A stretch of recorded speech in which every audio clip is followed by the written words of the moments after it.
नौजवान हो, किसान हो, आम आदमी हो या फिर हो कारोबारी, आपकी परेशानी को प्रमुखता से उठाने के लिए एक बार फिर हाजिर हूं। नमस्कार, मैं हूं जगविंदर पटियाल।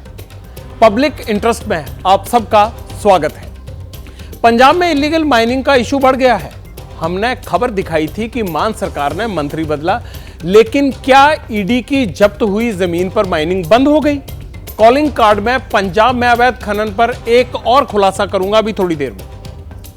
खुलासा तो जम्मू कश्मीर में भी होगा। अवैध खनन की वजह से लोगों को कितनी मुश्किलें आ रही हैं, नदी नालों का हाल क्या है, रेत के लालच में पानी बचा या नहीं, सॉलिड इन्वेस्टिगेशन में अवैध खनन का माफिया लोग।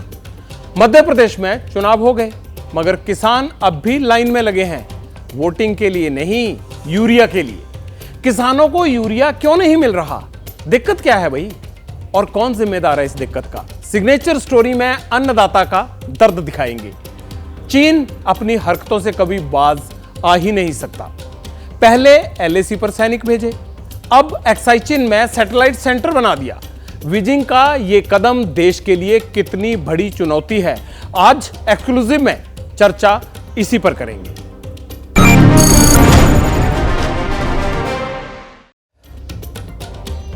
पब्लिक इंटरेस्ट में अवैध खनन पर हमने देश भर में मुहिम शुरू कर रखी है। हर सूबे में जा रहे हैं हम, लेकिन खनन माफिया की चर्चा हम ही नहीं कर रहे, सत्ता के गलियारों में भी हो रही है।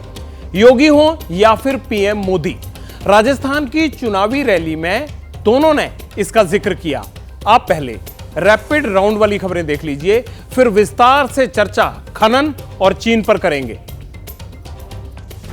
राजस्थान में 25 नवंबर को वोटिंग है। वोटिंग से पहले पीएम मोदी जोर शोर से प्रचार में जुटे हैं। राजस्थान के शाहपुरा में पीएम ने आज फिर कांग्रेस पर प्रहार किया। ये लोकतंत्र की दिवाली भी 25 तारीख को है। हर पोलिंग बूथ में कांग्रेस साफ। पीएम मोदी ने कहा कि राजस्थान में खनन माफिया ने उत्पात मचा रखा है और लोगों को गुमराह करने के लिए कांग्रेस ने गुमराह पत्र जारी किया। और लाल डायरी में सीएम का बेटा खुद गारंटी दे रहा है, पापा की सरकार अब नहीं आएगी। गहलोत पायलट की सियासी जंग के बीच पीएम मोदी ने आज पायलट परिवार को लेकर भी गांधी परिवार पर निशाना साधा। अगर कोई भी कांग्रेस में सच बोले और सच बोलने के कारण इस परिवार को अगर थोड़ी सी भी असुविधा हो जाए तो मान लेना उसकी राजनीति तो गड्ढे में गई। पीएम मोदी ने राजस्थान को विकास की गारंटी भी दी। जहां कांग्रेस की सोच खत्म होती है, वहां से मोदी की गारंटी शुरू होती है। मोदी की गारंटी वाली गाड़ी पहुंचेगी। उत्तरकाशी की सिलक्यारा टनल में 11 दिन से फंसे 41 मजदूरों के कुछ घंटों में बाहर निकलने की उम्मीद नजर आ रही है। टनल में 40 मीटर से ज्यादा पाइप डाल दिया गया है। साथ ही सुरंग के पास 12 एम्बुलेंस भी तैनात है। मजदूर पिछले 11 दिनों से अंदर हैं, लिहाजा मुमकिन है कि जब वो बाहर निकलेंगे तो उनको एम्बुलेंस से अस्पताल ले जाया जाए, जो एक स्टैंडर्ड प्रोटोकॉल है। इसी वजह से घटनास्थल के ठीक पास में कई सारी एम्बुलेंस वैन आपको नजर आ रही हैं। NHIDSL के MD के मुताबिक टनल में रेस्क्यू का 75% काम पूरा हो चुका है। एक ऑडियो कम्युनिकेशन चैनल भी उनके साथ स्थापित किया है। माइक्रोफोन और स्पीकर उस साइड चला गया है और इस साइड हमारे पास एक हेडफोन के थ्रू और माइक्रोफोन के थ्रू उनसे बात हो पा रही है। उत्तरकाशी के SP ने भी बताया कि अब पोस्ट रेस्क्यू वाला प्लान तैयार हो रहा है। उसमें जो भी ज़रूरतें होंगी, कितनी एम्बुलेंस और कितने पुलिस पर्सनल, कैसे जाना है, कौन से हॉस्पिटल में जाना है, उसको फाइनल डिटेल्स जो है अभी तैयार करेंगे। इस पूरे रेस्क्यू ऑपरेशन पर CM धामी की भी नजर है। जो मशीन है, ऑगर मशीन, वो मशीन काम कर रही है। हमें उम्मीद है कि जल्दी सभी हमारे श्रमिक भाई सकुशल बाहर निकलेंगे। तेलंगाना विधानसभा चुनाव में प्रचार कर रहे AIMIM विधायक अकबरुद्दीन ओवैसी को पुलिस अफसर ने स्पीच खत्म करने को कहा तो छोटे ओवैसी भड़क गए और पुलिस अफसर को धमका दिया। इंस्पेक्टर साहब, घड़ी है मेरे पास या मेरी घड़ी आपको दी? फिर चलिए चलिए चलिए। अकबरुद्दीन ओवैसी यही नहीं रुके, पुलिस अफसर को धमकी देते हुए कहा कि अगर इशारा कर दूंगा तो लोग तुम्हें दौड़ा देंगे। इशारा कर दिया तो दौड़ना पड़ेगा, दौड़ाए। पुलिस अफसर को धमकी देने के मामले में फिलहाल अकबरुद्दीन ओवैसी पर केस दर्ज कर लिया गया है। दूसरी ओर बीजेपी भी ओवैसी पर हमलावर है। कानून से ऊपर कोई व्यक्ति है नहीं। अगर वर्दी अपना काम करने लगी तो इनकी सारी हेकड़ी निकल जाएगी। मध्य प्रदेश के अशोकनगर के गांव नया खेड़ा में ग्रामीण बूंद बूंद पानी के लिए तरस रहे हैं, क्योंकि गांव के सरकारी ट्यूबवेल पर गांव के ही दबंगों ने कब्जा कर दिया। जब हम लोग पहुंचते हैं तो मोटर बंद करी जाती है, नाइट में चलाते हैं और बगल वाले जो मोटर के आसपास भी रहते हैं ना, वो लोग भी कब्जा जमाते हैं। गांव के सरपंच का कहना है कि नल जल योजना के तहत भी गांव में पानी नहीं आ रहा। कई बार मामले की शिकायत की जा चुकी है। ग्रामीणों का आरोप है कि वो जब भी पानी के लिए ट्यूबवेल पर जाते हैं तो दबंग उन्हें कसम खिलाकर पूछते हैं कि उन्होंने किस पार्टी को वोट दिया था। दबंग कहते हैं कि तुमने फूल पर वोट नहीं दिया था, इसलिए पानी नहीं भरने दिया जाएगा। ये बोरिंग हुई है ना, बाकी सब कस्में खिलाते हैं कि भाई आपने कहा वोट डाला है, कहा नहीं डाला है। कहते हैं कि तुमने फूल में वोट दो, ईमान कर दो बच्चा। दिल्ली एनसीआर में प्रदूषण ने लोगों की हालत बेहद खराब कर दी है। दिल्ली का AQI लेवल 400 के पार पहुंच चुका है। चारों तरफ फैली धुएं की चादर ने विजिबिलिटी भी बेहद कम कर दी। दिल्ली वासियों को गंभीर बीमारियों का भी सामना करना पड़ रहा है। आज से एक बार फिर से दिल्ली में जो हवा की जो गुणवत्ता है वो जहरीली हो गई है। 400 के पार जो AQI का लेवल जो है वो चला गया है। इंडिया गेट की तस्वीर भी जो है वो यहाँ से धुंधली दिखाई दे रही है। पूरी दुनिया में कोहराम मचाने वाले कोरोना वायरस पर ICMR की स्टडी में नया खुलासा हुआ है। दरअसल जिम में एक्सरसाइज करते या फिर पार्क में टहलते हुए अचानक हो रही युवाओं की मौत को कोरोना और वैक्सीन के साइड इफेक्ट से जोड़कर देखा जा रहा था। मगर ICMR के मुताबिक भारत में कोविड-19 वैक्सीन की वजह से युवाओं की अचानक मौत होने का जोखिम नहीं बढ़ा है। रिपोर्ट में कहा गया है कि पोस्ट कोविड हॉस्पिटलाइजेशन, परिवार में अचानक मौतें होने के पुराने केस और लाइफस्टाइल में बदलाव ने अचानक होने वाली मौत की संभावना को बढ़ाया है। ICMR ने देश के 47 अस्पतालों में पिछले 3 साल की रिसर्च के बाद ये निष्कर्ष निकाला। 18 साल से 45 साल के उन लोगों की रिपोर्ट का अध्ययन किया गया जिनकी स्वस्थ रहते हुए भी अचानक मौत हो गई थी। दिल्ली के जंतर मंतर पर पुरानी पेंशन बहाली के लिए भारतीय मजदूर संघ ने डेरा डाला है। जंतर मंतर पर आज सरकारी कर्मचारी राष्ट्रीय परिसंघ के नेतृत्व में केंद्रीय और राज्य कर्मचारियों ने प्रदर्शन किया। इसमें राष्ट्रीय राज्य कर्मचारी महासंघ, रेलवे महासंघ, पोस्टल महासंघ, केंद्रीय कर्मचारी महासंघ, प्रतिरक्षा कर्मचारी महासंघ के हजारों कर्मचारियों ने हिस्सा लिया। कर्मचारियों को जो सामाजिक सुरक्षा के नाम पर पेंशन मिलती थी, 2004 में जो है 1 जनवरी से कंट्रीब्यूटरी पेंशन स्कीम लाई गई और इस पेंशन स्कीम में किसी तरह की गारंटी नहीं है। प्रदर्शनकारियों की मांग है कि नई पेंशन स्कीम समाप्त करके guaranteed pension scheme CCS pension rules 1972 लागू किया जाए। भारत के खिलाफ जहर उगलने वाले खालिस्तानी आतंकी गुरपतवंत सिंह पन्नू पर एक बड़ी खबर आ रही है। पन्नू को अमेरिका में जान से मारने की प्लानिंग थी, लेकिन अमेरिका की खुफिया एजेंसियों ने इस प्लान को फेल कर दिया। यह दावा विदेशी मीडिया के हवाले से हुआ है। खास बात यह भी है कि अमेरिकी सरकार ने इस साजिश को भारत के साथ जोड़ा है। फाइनेंशियल टाइम्स का दावा है कि अमेरिका ने भारत सरकार को इस सिलसिले में एक वार्निंग भी इशू की है, यानी अमेरिका ने भारत को डिप्लोमेटिक वार्निंग दी। इस खबर के 2 मतलब हैं। पहला ये कि अमेरिका को लगता है कि कुछ लोगों ने पन्नू को अमेरिका में मारने का प्लान बनाया। दूसरा वो ये कि पन्नू की सुरक्षा के मसले पर अमेरिका भी चौकन्ना है। यह साजिश कब रची गई, पन्नू उस वक्त अमेरिका में कहां था, इस पर कोई जानकारी फिलहाल सार्वजनिक नहीं की गई है। इस खबर पर हम आगे भी आपको सभी अपडेट्स देंगे। जो भी जानकारियां आएंगी आपके साथ शेयर करेंगे, यह हमारा वादा है।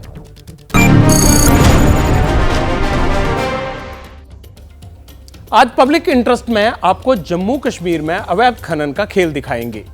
एक्सक्लूसिव इन्वेस्टिगेशन में यह बताना है कि घाटी में कहां कहां इलीगल माइनिंग हो रही है। आपको पता है ना, हमने राष्ट्रव्यापी मुहिम शुरू की है इलीगल माइनिंग को लेकर, और सिस्टम क्या कर रहा है इस इलीगल माइनिंग को रोकने के लिए। लेकिन इससे पहले पंजाब में अवैध खनन पर मचे सियासी घमासान के सारे अपडेट आपके लिए जानना बड़ा जरूरी है। पंजाब में ईडी की जब्त की हुई जमीन पर इलीगल माइनिंग की खबर दिखाने के बाद भगवंत मान सरकार ने खनन मंत्री की छुट्टी कर दी थी, उनसे वो प्रभार वापस ले लिया था। यह अपडेट कल आपको दिया था हमने, लेकिन आज मामला एक कदम और आगे बढ़ गया है।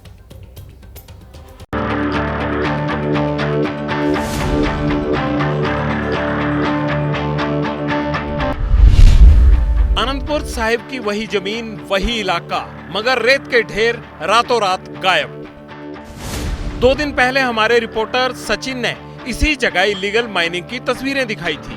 पंजाब सरकार और जांच एजेंसियों की नाक के नीचे कैसे इलीगल माइनिंग हो रही थी, यह खुलासा किया था। 2 दिन में ही काफी कुछ बदल गया। मंत्री जी का विभाग चला गया, मगर नहीं बदला तो शायद सरकारी सिस्टम, क्योंकि सचिन जब मौके पर दोबारा पहुंचे तो वहां एक बार फिर अवैध खनन के सबूत मिले। एनफोर्समेंट डायरेक्टरेट द्वारा अटैच की गई जमीन पर धड़ल्ले से अवैध माइनिंग हो रही है। जब हमने शुक्रवार को इस जगह का विजिट किया था तो यहाँ बड़े बड़े रेते के ढेर थे जो इलीगल माइनिंग हुई थी, और अब वो रेते के ढेर यहाँ से गायब हैं। सवाल यह है कि आखिर रेत गया कहां? क्या पुलिस वाले अपने साथ ले गए, ट्रक डंपर सीज कर लिया, या फिर मार्केट में खपा दिया गया? जवाब तो नहीं मिला। हाँ, इसी जगह ट्रक टायरों के ताजा निशान जरूर मिल गए। उस रेते को माइनिंग माफिया जो है यहाँ से ले गया है, और साथ में आपको बताते हैं ये नए टायरों के निशान जो बता रहे हैं कि रेते के ढेर जो हैं, जो रेता है यहाँ से, उसको कैसे ले जाया गया था। ये फ्रेशली माइंड साइट है। एक खुलासा देखकर आप सबकी ही नहीं, पंजाब की सरकार की और इन्फोर्समेंट डायरेक्टरेट यानी ईडी की भी आंखें खुल जाएंगी। अब एक बात और हैरान करने वाली है। पब्लिक इंटरेस्ट में 20 नवंबर को खबर दिखाने के बाद 21 नवंबर को एसडीओ साहब आए, जांच पूरी करके चले गए। जब पूछा कि क्या पुलिस को इलीगल माइनिंग का पता था, तो जवाब के तौर पर एफआईआर की जानकारी दे दी। कह दिया कि पुलिस ने तो 1 महीना पहले ही कार्रवाई की थी। ये उसी एफआईआर की कॉपी है। 17 अक्टूबर को नंगल पुलिस थाने में दर्ज हुई थी, वो भी श्रीराम स्टोन क्रैशर के खिलाफ।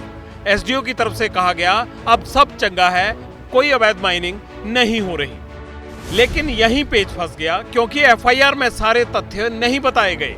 ये बात छिपाई गई कि जमीन का एक बड़ा हिस्सा ईडी ने अटैच किया हुआ था, जो ड्रग माफिया जगदीश भोला की थी।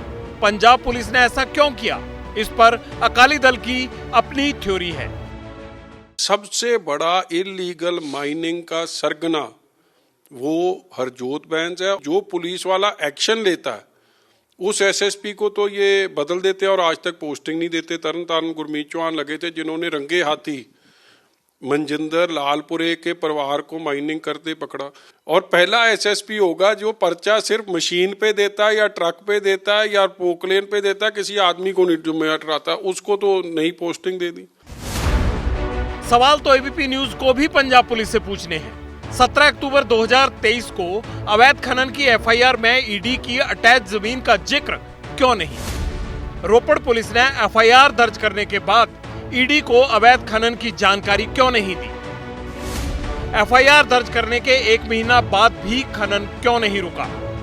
अगर अवैध खनन नहीं हो रहा था तो बारिश के बावजूद साइट पर ट्रकों के टायरों के ताजा निशान कैसे आए? एफआईआर दर्ज करने के बाद पुलिस ने क्या कार्रवाई की? मसलन कितने वाहन जब्त किए, अवैध खनन में लगे कितने लोगों को पकड़ा, या उनके कितने ठिकानों पर दबिश दी? खनन में इस्तेमाल हो रही कौन कौन सी मशीनरी जब्त की? अगर 17 अक्टूबर तक माइनिंग हो रही थी तो 1 महीने में पुलिस ने कितने आरोपियों की पहचान की जो खनन में लगे हुए थे? क्या ये एफआईआर जिला प्रशासन या पुलिस ने सिर्फ अपनी स्किन सेव करने के लिए दर्ज की थी? पंजाब में अवैध खनन के मामले पर कांग्रेस भी मान सरकार पर हमलावर है। प्रगट सिंह ने ईडी दफ्तर के घेराव का ऐलान किया है, जबकि नवजोत सिंह सिद्धू सीबीआई और एनजीटी के पास शिकायत दर्ज करा सकते हैं। पंजाब ਨੂੰ ਇੱਕ ਇਮਾਨਦਾਰ ਮੁੱਖ ਮੰਤਰੀ ਚਾਹੀਦਾ, पंजाब ਨੂੰ ਇੱਕ किरदार वाला मुख्य मंत्री चाहिए। एक बंदा 6 महीने बदलू। पंजाब के रिसोर्सेज सारे डायरेक्टली चीफ मिनिस्टर की सरपरस्ती में, चाहे शराब हो, चाहे माइनिंग हो, चाहे केबल की मोनोपोली हो, इतने देखो खो रहे हैं। किसी को पूछ लो पंजाब हरियाणा। अच्छी बात यह है कि मान सरकार ने इलीगल माइनिंग पर तुरंत कार्रवाई की, मंत्री बदला, मगर एबीपी न्यूज ने जो सवाल उठाए उनका जवाब है या नहीं? पंजाब सरकार किसी भी स्टेटमेंट के लिए सामने नहीं आई। हमने संपर्क करने की कोशिश की, जो नए मंत्री हैं चेतन सिंह जोड़ा माजरा, उनसे भी बात की। इसके अलावा जो सेक्रेटरी माइनिंग है उनसे भी बात करने की कोशिश की, लेकिन कोई कॉन्क्रीट जवाब भी आगे क्या हो रहा है उस पर नहीं मिला।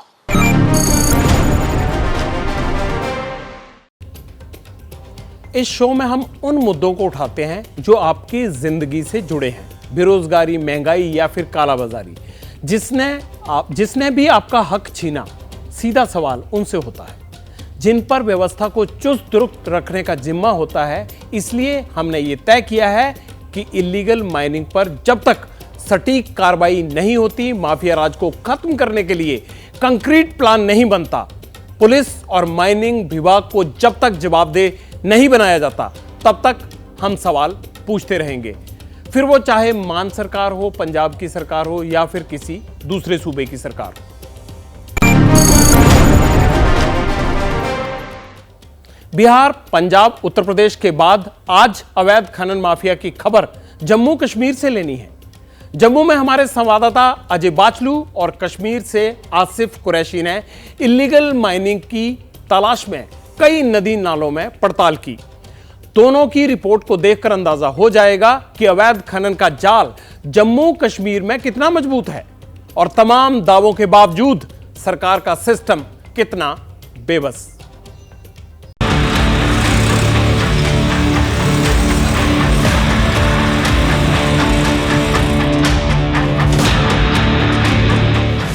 ये जम्मू के रहने वाले अश्विनी हांडा है। खुद का बिजनेस है।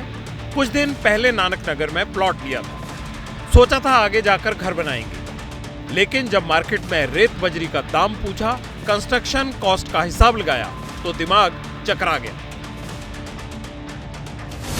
इन माफियों की वजह से आज जो आदमी एक बजरी का ट्रक लगभग 2 से 2,500 हजार रुपए में उसको मिलता था, आज उसी का रेट 6,000 और 7,000 के बीच है। कभी कभी तो ऐसा होता है, शॉर्टेज होती है तो 10,000 भी क्रॉस कर जाता है। रेता जो है वो लगभग लोगों को जो है वो 600-700 रुपए की ट्रॉली मिल जाती थी। आज ये है कि आज का रेट 3,000 के करीब है और जब शॉर्टेज होती है तो तकरीबन उसका रेट डबल हो जाता है, 6,000 के करीब पड़ जाता है। रेत बजरी के दाम से तो अरुण भी परेशान है। जम्मू के शास्त्री नगर इलाके में दुकान चलाते हैं। सोचा था मरम्मत करवाएंगे तो शॉप का नया लुक आएगा, कस्टमर्स की लाइन लगेगी।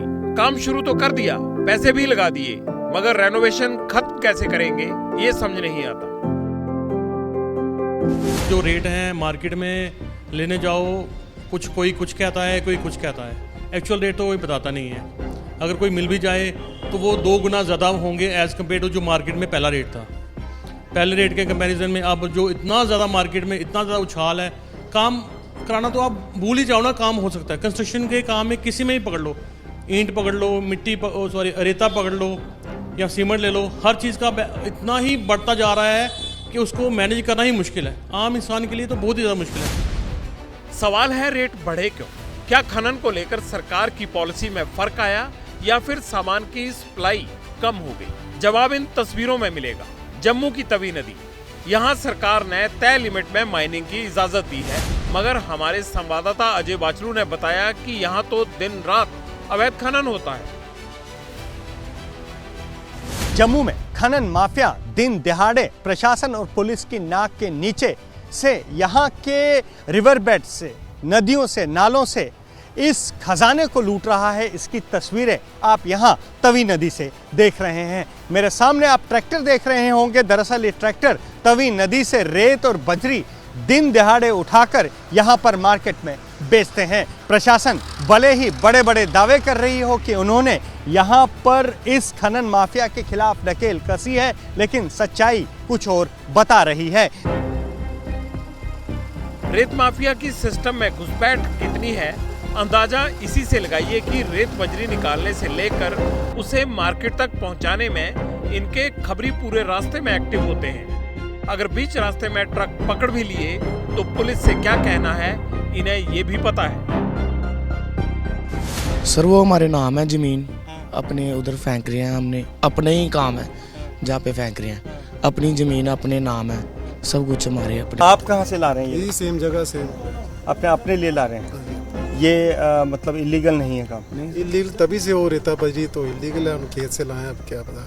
इलीगल माइनिंग कहीं भी रिपोर्ट होती है, डीएमओ साहब हमारे एक्टिव रहते हैं, तो उसमें हम उसको स्ट्रिंजेंट मेजर के साथ रोक लेते हैं और पेनल्टी इम्पोज कर लेते हैं। अगर गाड़ी हमें पकड़ी जाती है, मान लो उसका 10,000 फाइन होता है, तो उसको 10 गुना जाके उसको हम उसको ले लेते हैं, पेनल्टी इम्पोज कर लेते हैं। जैसे मैंने आपसे कहा कि अभी 8 करोड़ 8.5 करोड़ में 20-21 में लिया, 22 में लिया, अभी 4.5 करोड़ के करीब हमने अभी जनरेट कर दिया रेवेन्यू पेनल्टी इम्पोज करके। पुलिस पकड़ेगी, विभाग जुर्माना कर देगा, ट्रक डंपर पकड़ लेंगे, इससे अवैध खनन रुक जाएगा? यही सवाल हमें जम्मू से कश्मीर ले गया। हमारे रिपोर्टर आसिफ कुरैशी को क्या दिखा? साउथ कश्मीर के कुलगाम का वैशम नाला कुछ साल पहले तक पानी से लबालब था। झेलम का पानी ओवरफ्लो होता तो पुल के पास तक बहता, चारों तरफ हरियाली थी, मगर अब ना पानी बचा ना कोई नाला। सरकार ने खनन की इजाजत दी, लेकिन माफिया ने इलीगल माइनिंग से सब कुछ खत्म कर दिया। आसिफ ने जैसे ही रिपोर्टिंग शुरू की, अवैध खनन वाले भाग निकले।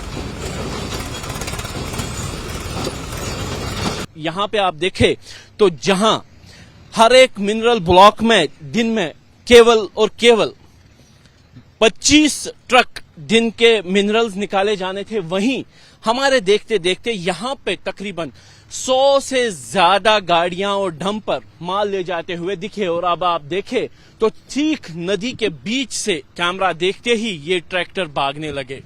ट्रैक्टर, जेसीबी, ट्रक सब कैमरा देखते ही यहां से भागने लगे। अवैध खनन का मसला हाई कोर्ट तक गया, स्टे ऑर्डर आ गया, एनजीटी की गाइडलाइंस भी हैं, लेकिन मानता कोई नहीं।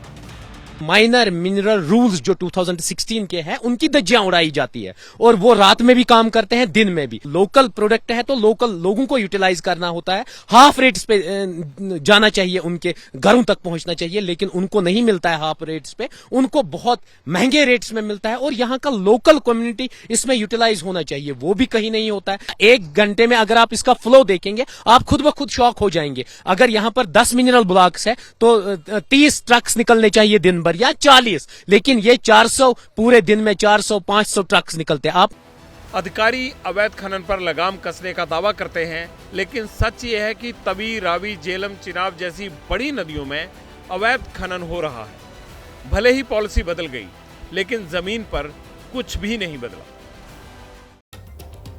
पूरे देश में खनन बहुत बड़ी समस्या बनता जा रहा है, क्योंकि माफिया सक्रिय है। जम्मू कश्मीर में अवैध खनन का कारोबार कितना बड़ा है? कुल 208 खनन ब्लॉक आवंटित किए गए हैं, मगर इलीगल माइनिंग कई जगह होती है। कश्मीर में बड़गाम, कुपवाड़ा, बारामूला और बांदीपुरा में रेत माफिया सक्रिय है। जम्मू में सांबा, रियासी, राजौरी, पुंछ, किश्तवाड़ और डोडा में जबरदस्त अवैध खनन होता है। पिछले साल में सरकार को 450 करोड़ रुपए से ज्यादा का रेवेन्यू इस खनन से मिला, जबकि अवैध खनन से सरकार को सालाना 400 से 500 करोड़ रुपए का नुकसान होता है। 3 साल पहले जम्मू में 100 फुट डंपर के रेत का दाम 1700 रुपए था, लेकिन अब ये 2800-3000 से भी ज्यादा हो गया है। ये लब्बो-लबाब है कहानी का।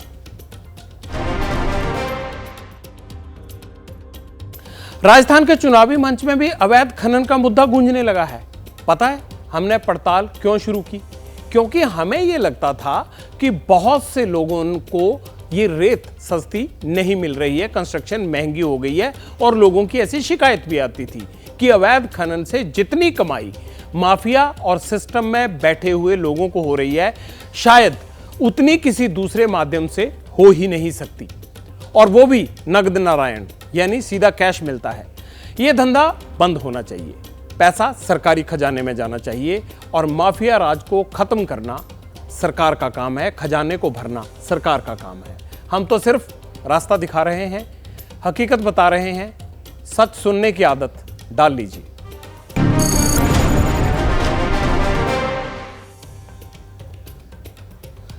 एक और सच सुनना है आज आपको। खबर मध्य प्रदेश की है। अब यूरिया के लिए कसरत करते किसानों को हमें आपको दिखाना है। एमपी के विधानसभा चुनाव ने किसानों को लंबी लंबी लाइनों में लगवा दिया। सूबे से खाद की किल्लत है। क्यों किल्लत है भाई? खाद वितरण केंद्रों से बाहर किसान धक्के खा रहे हैं। क्यों खा रहे हैं? और किसानों की चिंता किसी को नहीं है। क्यों नहीं है? क्योंकि सरकार, नेता, प्रशासन सब चुनाव में व्यस्त है, के लिए घूम रहे हैं। उनमें खाद पहुंचाया जाए तो किसानों को जल्दी खाद मिल जाए। अब यहाँ पे 4-4 घंटे लाइन में लगे रहेंगे किसान, फिर भी खाद नहीं मिल रहा। दुकानों पर जो है वो दे नहीं रहे, ब्लैक में बेच रहे हो, 350 की बोरी दे रहे हैं। और अगर दुकानों पे से ले भी रहे हैं मार्केट से, तो वो उसके साथ नकली डीएपी दे रहे हैं। किसान को खाद नहीं मिलेगी तो वो नई फसल उगाएगा कैसे? ये सब जानते हैं। फिर भी पिछले 2 महीने से सिस्टम किसानों के संकट का समाधान नहीं कर पाया। इनसे मिलिए, ये सुनील हैं। 2 दिन से यूरिया सेंटर के चक्कर काट रहे हैं। खाद मिलना तो दूर, बोरी के दर्शन भी नहीं हुए। गांव में जितना खाद लग रहा मान लो सोसाइटी के अनुसार, तो हर गांव में भी आप ट्रक पहुंचा सकते हो। गांव में ट्रक खाली करवा दो रोड पे ही, खाद पूरा बढ़ जाए। अब ये देखो ना, खेत वैसे ही पड़े हैं। अगर खाद होता तो गेहूं में मिला के उसमें बोनी कर देते। खाद के लिए किसान इतने परेशान हो चुके हैं कि रात में ही वितरण केंद्रों के बाहर पहुंच जाते हैं। नरसिंहपुर जिले के करेली नगर में किसानों की ये लाइन देखिए। सैकड़ों की संख्या में किसान खाद लेने पहुंचे हैं। इनमें बुजुर्ग भी हैं और नौजवान भी। इन्हें यहाँ आकर पहले पर्ची कटानी पड़ती है और फिर दिन भर अपना नंबर आने का इंतजार करना पड़ता है, लेकिन उसके बाद भी खाद मिलने की गारंटी कोई नहीं। 2 दिन से लगे साहब यहाँ यूरिया के लिए, लेकिन कोई यूरिया नहीं मिल रहा है। लाइन में लगे भाग जाते हैं। कोई नियम यहाँ है नहीं। नंबर दिए जाते हैं, न होता है न कुछ होता है। नंबर दे देते हैं, आज जाओ कल जाओ, नंबर लिए खड़े हैं। कल भी लाने में लगे थे, परसों भी लाने में लगे थे और आज भी लाने में लगे। बराई भी है, चना भी बोने हैं, तिसी भी बोने हैं, ये फसल करते ही नहीं। किसान रीवाराम और सीताराम तो 2 दिन से ही खाद के लिए लाइन में लगे हुए हैं। इनसे मिलिए, ये महेंद्र हैं। 3 एकड़ जमीन में गेहूं बोया था। 3 दिन से खाद के लिए धक्के खा रहे हैं। हमने जो 3 एकड़ जमीन है, 6-7 बोरी खाद चाहने, यूरिया किलो चाहने हैं। मन भाई ले भी परेशान हो रहा है, कितना हो गया।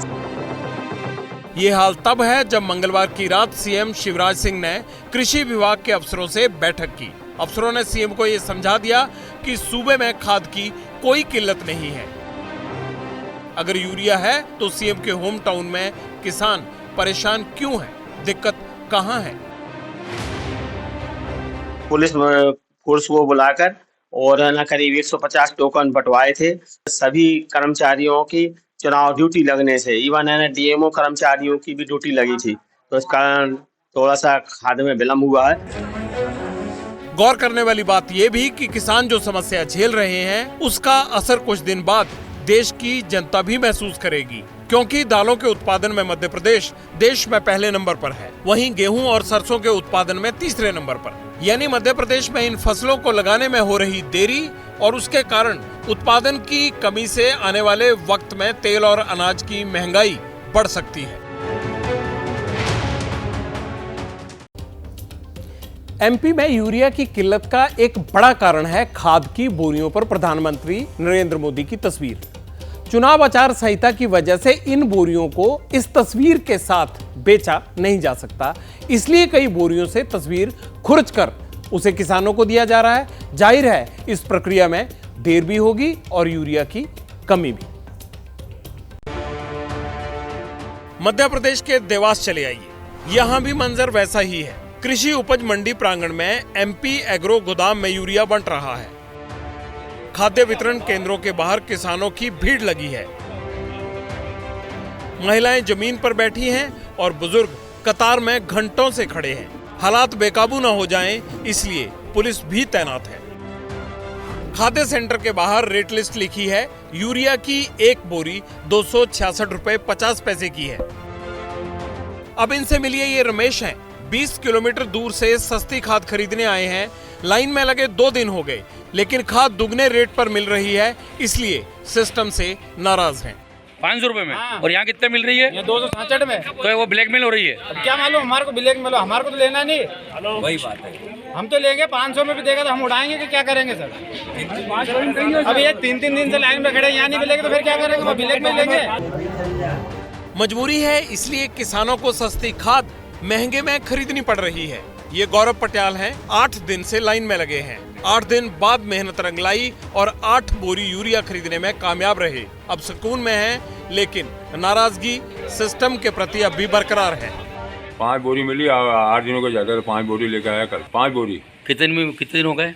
8 दिनों का जाता था। किसानों को कई बार तो सिर्फ टोकन के लिए 4 से 5 दिन का इंतजार करना पड़ता है। इन लोगों को चिंता इस बात की है कि अगर 8 दिनों के अंदर गेहूं की बिजाई नहीं कर पाए तो फसल आना मुश्किल हो जाएगा। एमपी खाद में हाँ, अच्छा, उसके ऊपर प्रधानमंत्री जी का फोटो लगा हुआ है। अब हटा दिया गया है। अब क्या पता, खाद ही नहीं, अब तो खाद ही नहीं एमपी के।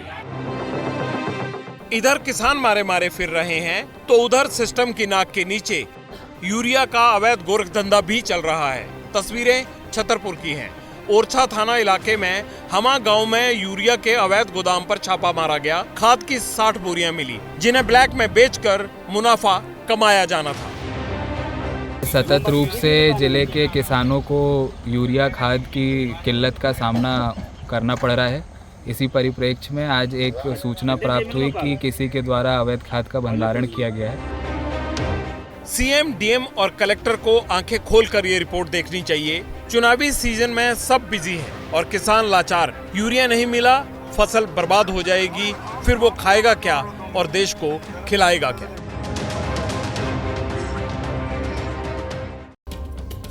एमपी में यूरिया की खपत है कितनी और इसकी सप्लाई कैसी है, ये अब आपको बता देते हैं।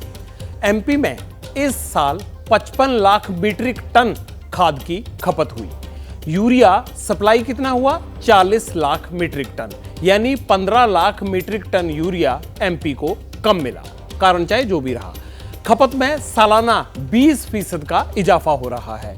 इस साल 81,71,000 हेक्टेयर भूमि पर फसल की बिजाई हुई थी और ये आंकड़ा पिछली बार की तुलना में 5% ज्यादा है। इसके लिए 15 लाख मीट्रिक टन यूरिया और चाहिए था, जो नहीं मिल पाया है। सहकारी समितियों के किसानों को तो खाद आसानी से मिल रहा है, किंतु जो किसान जो सहकारी समितियों से नहीं जुड़े हैं उनको खाद नहीं मिल पा रहा है। ये और उस कठिनाई से हमने शासन को समय समय पे अवगत भी कराया है, लेकिन अभी तक उसका कोई ठोस समाधान नहीं प्राप्त हुआ है। किसान जब बिल्कुल बुआई का समय आता है उसी समय खाद एक साथ बहुत सारे, पर्टिकुलरली रबी के सीजन में एक साथ बहुत सारे किसान जो है खाद के लिए आगे आते हैं और उसकी जो बड़ी बढ़ती हुई डिमांड है, जो मांग है किसानों की, उसकी पूर्ति करने में कहीं ना कहीं कोई ना कोई चूक जरूर हुई है।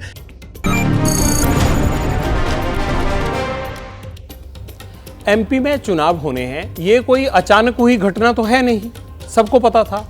इन्हीं दिनों में रबी की फसल का सीजन भी होगा, ये भी सबको ही पता था। तो फिर बंदोबस्त में चूक हुई क्यों?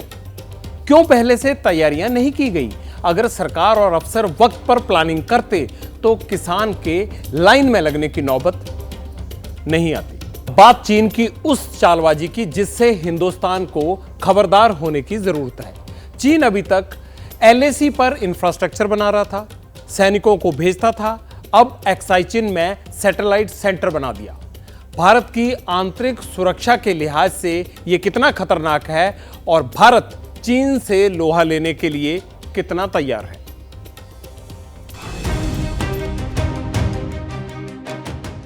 ये जो सैटेलाइट तस्वीर आप देख रहे हैं, ये चीन के एक्साइचिन वाले सीक्रेट मिलिट्री बेस पर सबसे ताजा और सबसे बड़ा सबूत है। 27 सितंबर को चीन की commercial space launcher company CS space ने एक रॉकेट की टेस्टिंग की थी। हिमालय के पहाड़ों के बीच रॉकेट लॉन्चिंग किसी रहस्य से कम नहीं था। अमेरिका ने अपने पावरफुल सैटेलाइट के जरिए इस टेस्टिंग को ट्रैक करने की कोशिश की। सीक्रेट टेस्ट फायरिंग की लोकेशन पता चली तो अमेरिका दंग रह गया। ये रॉकेट एक्साइचिन से फायर किया गया था, वो जगह जो है तो भारत का हिस्सा, लेकिन वहां चीन का कब्जा है। एक विवादित इलाके में चीन ने मिलिट्री बेस बना लिया और किसी को भनक तक नहीं लगी। इस बेस के पीछे चीन ने पानी की तरह पैसा बहाया है, सिर्फ इसलिए ताकि हिमालय की गोद में कोई उसे मॉनिटर न कर पाए। ऐसा कुछ अगर चाइना वहां कर रहा है तो लॉन्च पैड कम और कुछ और मकसद उसके ज्यादा दिख रहे हैं। तो खासकर यह जो मुद्दा है, ये स्पेस एक्सप्लोरेशन या स्पेस रिसर्च या रॉकेट लॉन्च फैसिलिटी, इससे बिल्कुल हटकर है। ये एक ऊपरी कवर है, आवरण है, लेकिन इसके नीचे जरूर से कुछ न कुछ अलग ही चीजें निकलेंगी। 27 सितंबर की टेस्टिंग को चीन ने इतने गोपनीय तरीके से अंजाम दिया कि ट्रैक करने में अमेरिका को भी कई दिन लग गए। आमतौर पर किसी भी देश की रॉकेट लॉन्चिंग साइट्स समंदर के करीब होती हैं, लेकिन चीन ने तो हिमालय की पहाड़ियों के बीच ही एक सीक्रेट लॉन्चिंग साइट और मिलिट्री बेस बना लिया। भारत के लिए ये फैक्ट बेहद अलार्मिंग है। ये शायद इस इलाके को टारगेट करने के लिए, ताकि हिमालय के पार और जो भारत के इलाके को टारगेट करने के लिए ये किया गया। ये शायद प्रशिक्षण किए जा रहे हैं, स्टडी किया जा रहा है कि किस प्रकार से इसको भारत के खिलाफ इस्तेमाल किया जाए। सैटेलाइट तस्वीरों में जो इंफ्रास्ट्रक्चर दिख रहा है उसे देखकर ऐसा लगता है कि एक्साइज चीन में सीक्रेट मिलिट्री बेस बनाने में चीन कई साल से जुटा हुआ था।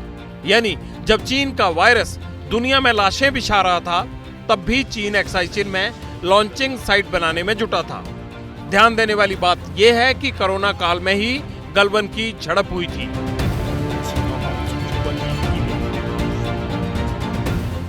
और 2020 से जो ट्रुप मोबिलाइजेशन हुआ है, चाइना का मोबिलाइजेशन के बाद, इससे ये हमारा इंफ्रास्ट्रक्चर डेवलपमेंट काफी हद तक इंप्रूवमेंट हो गया है। नए नए रोड्स बन रहे हैं, नए नए एएलजीज, हेलीपोर्ट, ये सारे बनते जा रहे हैं। ट्रूप्स की एकोमोडेशन इंप्रूव होते जा रहा है।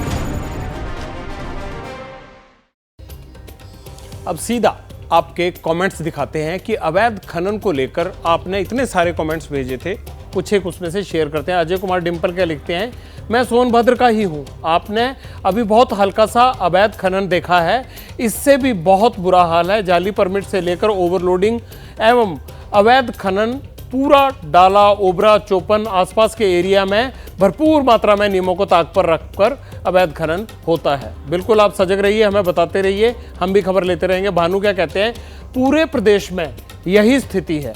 ठीक है भानु जी, हम यही स्थिति पूरे देश में जहां जहां है वो दिखाने की कोशिश कर रहे हैं। और अब वक्त हो गया है मेरे जाने का। कल रात 9 बजे पब्लिक इंटरेस्ट में फिर आपसे मुलाकात होगी, लेकिन 10 बजे जेपी नड्डा का एक्सक्लूसिव इंटरव्यू आ रहा है, आपने ज़रूर देखना है। अब मुझे दीजिए इजाज़त, शुभ रात्रि।